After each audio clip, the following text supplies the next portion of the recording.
I didn't even know the baby shower was happening until I saw the photos on Instagram. Dozens of smiling faces, a pink and gold balloon arch, a massive Welcome Baby Madison sign in the background, our parents, our cousins, my sister beaming, like she'd won an Oscar. Everyone was there except me. No invitation. Not even a text. My name's Eric and I'm 29. My sister Kayla is 27. We were close growing up, like annoyingly close. She'd steal my hoodies and I'd accidentally eat her leftovers. We had the usual sibling fights, but nothing major. Then 2 years ago, something changed. It started after her wedding. She married this guy named Brad, all charisma, fake smiles, and firm handshakes. The kind of guy who calls you brother and forgets your name 5 minutes later. He and I never clicked. I kept it civil, but I wasn't fake about it. And I think that annoyed him. After the wedding, Kayla started pulling away. Fewer texts, fewer invites. I'd still see her at family gatherings, but even then she seemed careful around me. Like walking on eggshells. Still, I never imagined she'd actually exclude me from something as major as her first baby shower. I didn't say anything at first. Just sat there, scrolling through pictures with that weird mix of anger and confusion bubbling in my chest. I felt like a ghost in my own family. Then came the comments. "Where's Eric? Didn't your brother come?" "He usually takes the best photos," my mom replied vaguely. So did Kayla, but I saw it. The people asking noticed. My absence wasn't subtle, it was deliberate. 3 days later, my phone rang at 10:43 p.m. Brad. I stared at the screen, debating whether to answer. I hadn't spoken to him directly in months. Something told me this wasn't just a casual call. I picked up. "Eric, hey, look, I need your help. It's Kayla. Something's wrong." When Brad called, I could tell he was trying to sound calm, but he wasn't. "It's Kayla. She's having sharp pains. She's only 7 months along, man. I don't know what's going on. I'm at the hospital. She asked for you." That last part made me freeze. She asked for me? The same. Sister who didn't even invite me to her baby shower? I didn't ask questions. I just said, "Text me the hospital," and threw on a hoodie. The waiting room was nearly empty when I got there. Brad looked surprised when I walked in, like he hadn't expected me to actually come. But he didn't say anything, just nodded. "She's back there," he said, pointing down a hallway. I walked into the dimly lit room and saw Kayla in a hospital gown, eyes tired but still sharp. Her hands rested on her stomach like she was trying to hold everything together. When she saw me, her lip trembled. "You came." "Of course I did." She burst into tears.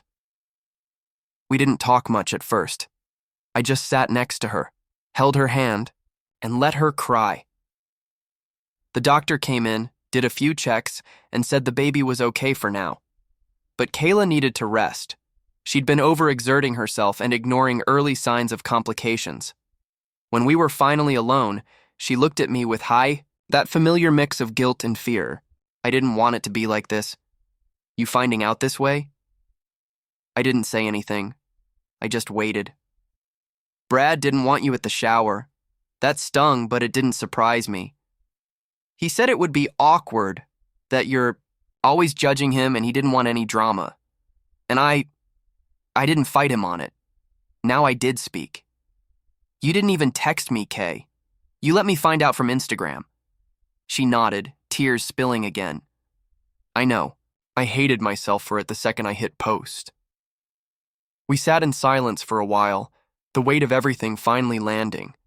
Then she said something I didn't expect.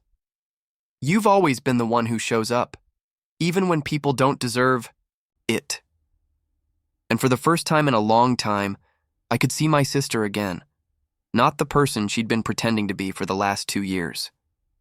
"I messed up, Eric, I really did." I squeezed her hand. "Then let's figure it out. But I'm not pretending everything's fine. That's not what family does." Brad peeked in, then slowly walked in, clearly uncomfortable. "Hey, man. Thanks for coming, really." I gave him a polite nod. But I wasn't doing this for him.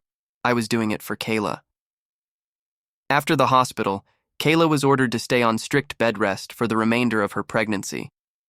Our parents took turns helping her out during the day. I picked up the late shifts. Evenings, grocery runs, anything she needed. Brad was around, but between work and, well, whatever else he did, I filled in a lot of the gaps. We didn't talk much about the baby shower. It lingered between us like a ghost we both saw, but pretended not to notice. I didn't need an apology every day, but I wasn't going to let it slide either. Then, about a week later, my mom called. Kayla wants us all to come over for dinner. She said she wants to talk. I didn't know what to expect, but I went. The living room was set up more like a peace summit than a dinner. Our parents, a few aunts and uncles, and even 2 cousins who were at the baby shower were there. Everyone sat a little awkwardly on couches and dining chairs dragged in from the kitchen. Kayla stood slowly, one hand on her stomach, the other gripping a folded sheet of paper. I need to say something, and I want everyone to hear it. Paul unfolded the paper and read aloud. I hurt someone who's always been there for me, not just by forgetting them, but by making them feel like they didn't matter. I let pressure, image, and other people's opinions come before love. And that's on me. She paused, eyes welling up. Eric, I'm sorry. I know sorry doesn't fix everything, but I need you to know I see what I did, and I regret it more than I can say. The room was dead silent. Everyone turned to look at me. I stood up slowly, heart pounding. All eyes on me, but my focus was only on Kayla. Thanks for saying it out loud. That matters. I didn't make a big speech. I didn't cry. I didn't hug her right away. But I sat down next to her. And for the first time in a long time, I felt like her brother again, not an outsider looking in. Brad gave me a weak smile afterward. I nodded back. That was the best either of us could do, and we both knew it.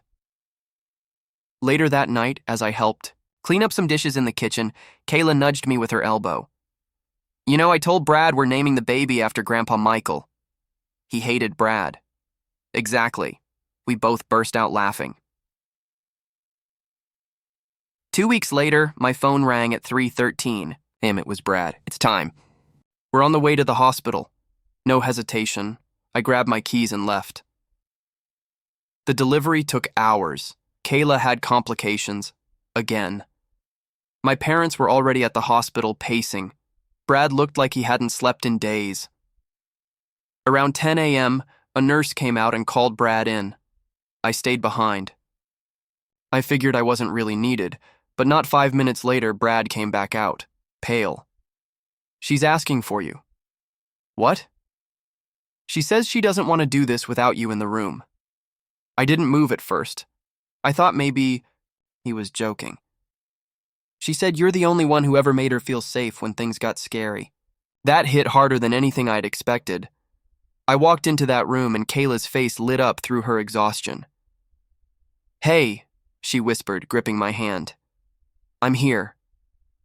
And I stayed there through every contraction, every moment of panic, until the cries of a healthy baby girl filled the room. They named her Michaela, after our grandfather. And when the nurse placed her in Kayla's arms, my sister turned to me. I want her to grow up knowing you, the real you, not the version people tried to write off. I swallowed hard and nodded. She will. A month later, they threw a small welcome baby dinner. Everyone was invited, and this time I was the first one they called. Brad even pulled me aside, awkward as always.